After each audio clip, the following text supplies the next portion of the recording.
Bonjour à toutes et à tous, j'espère que vous avez passé une bonne semaine. Le week-end commence bien pour les supporters de Lille. Comme on peut le lire dans les colonnes de Nord-Éclair ce matin, les Lillois ont souffert pour s'imposer contre Brest. En effet, mené au score, le LOSC a réussi à renverser la rencontre pour battre les Bretons 2-1. Les Lillois remontent à la 5e place du classement en Ligue 1. Brest flirte de nouveau avec la zone rouge. Mais ce qui fait surtout les gros titres de nos quotidiens régionaux, c'est le classique de dimanche soir. L'OM qui a remporté le dernier choc est prêt à infliger une nouvelle défaite au PSG au Vélodrome. Comme vous pouvez le voir sur la première page de la Provence, hier en conférence de presse, Igor Tudor a déclaré que la pression est sur Paris. Surtout que du côté du club de la capitale, on a utilisé de grands moyens pour renouer le lien avec les supporters. Comme le rapporte le Parisien dans son édition du jour, plus de 33 000 personnes ont rempli le Parc des Princes pour assister à une séance d'entraînement ouverte au public. Et on a quelques infos mercato concernant le PSG. D'après Marca, Al Nassr a pris contact avec les représentants du Paris Saint-Germain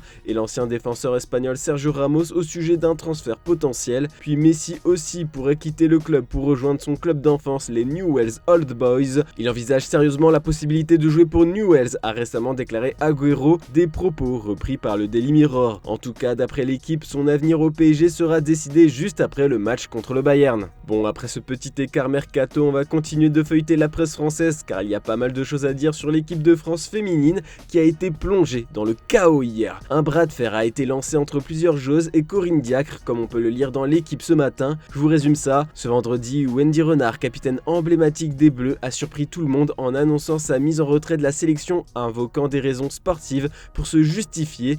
Elle qui ne cautionne plus le système actuel, bien loin des exigences requises pour le très haut niveau. Mais un malheur n'arrivant jamais seul, la joueuse de l'OL a été imitée dans la foulée par ses coéquipières Marie-Antoinette Katoto, la sensation du football français, et Kadidiatou Diani pour le Parisien. Leur objectif est donc de faire tomber Corinne Diacre qui a doucement mais sûrement fragilisé sa position auprès de ses joueuses. En tout cas, le syndicat des footballeurs professionnels en France, l'UNFP, a apporté son soutien aux joueuses. Un message fort, les prochains jours seront donc décisifs dans cette nouvelle affaire qui n'en a pas fini de faire couler de l'encre. D'ailleurs en Espagne, ça fait un bon moment qu'on a des unes qui nous parlent du derby de Madrid. Ce soir, le Real accueille l'Atlético. Dans son édition du jour, le journal AS confronte Vinicius Junior et Antoine Griezmann. Les deux hommes sont les lances offensives de leur équipe. Puis le quotidien est certain que ce sera un grand derby. Le Real Madrid a remporté ses 5 derniers matchs au cours desquels il a marqué 20 buts.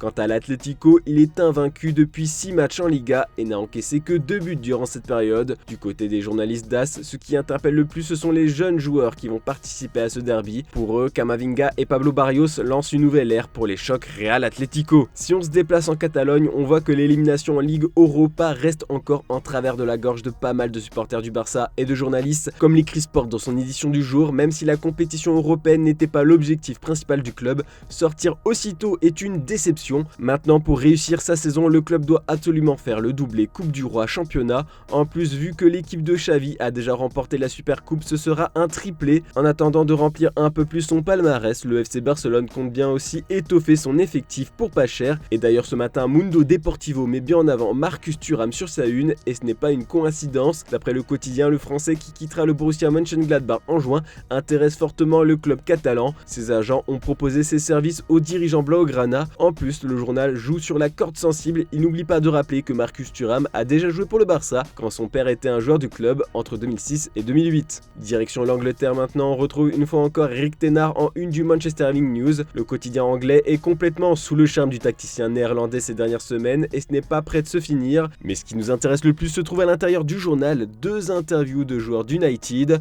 On commence avec Lisandro Martinez, le défenseur argentin recruté cet été impressionne tout le monde au pays de sa majesté. Il a expliqué qu'en début de saison, après une période difficile, il y a eu une remobilisation générale dans les vestiaires. Ils se sont mis au diapason à l'entraînement, ce qui expliquerait cette succession de bons résultats. Et on a le droit à un entretien de Marcus Rashford. L'attaquant de Manchester United évoque ses difficultés de la saison passée liées à une blessure mais également à sa santé mentale. On retrouve ses déclarations aussi en une du Daily Star et du Daily Telegraph. Ce n'était pas qu'une saison, c'était une période où chaque jour était difficile et où il fallait juste se sacrifier. J'ai toujours été du genre à essayer d'être sur le terrain autant que possible, c'est là que je trouve le bonheur. Si je suis blessé, je ne suis pas content. Selon lui, le football est probablement à 95% lié à votre mentalité. Il a donc dû bien puiser dans sa force mentale pour nous livrer un début d'année 2023 remarquable. Bon, on va finir cette revue de presse en parlant des terribles révélations de Graham Potter. Dans une interview pour Sky Sport News publiée ce vendredi, reprise par The Sun, l'entraîneur de Chelsea explique avoir reçu des menaces de mort suite aux mauvais résultats qu'enchaîne Chelsea depuis le début de saison. Et malheureusement, ces messages de supporters ne touchent pas que lui, mais toute sa famille. De quoi bien inquiéter l'anglais de 47 ans. Voilà ce qu'a déclaré le manager. J'ai reçu des mails pas très sympas qui voulaient que je meure et que mes enfants meurent. Donc évidemment, ce n'était pas agréable à recevoir. Vous pourriez demander à ma famille comment ça se passe mon quotidien et le leur, ce n'est pas du tout agréable. Clairement, pour le Mirror, ces pseudo-supporters sont des malades. Voilà, c'est tout pour ce samedi, on se retrouve demain matin pour une nouvelle revue de presse. Et n'oubliez pas de nous suivre aussi sur Twitch. Bonne journée à toutes et à tous.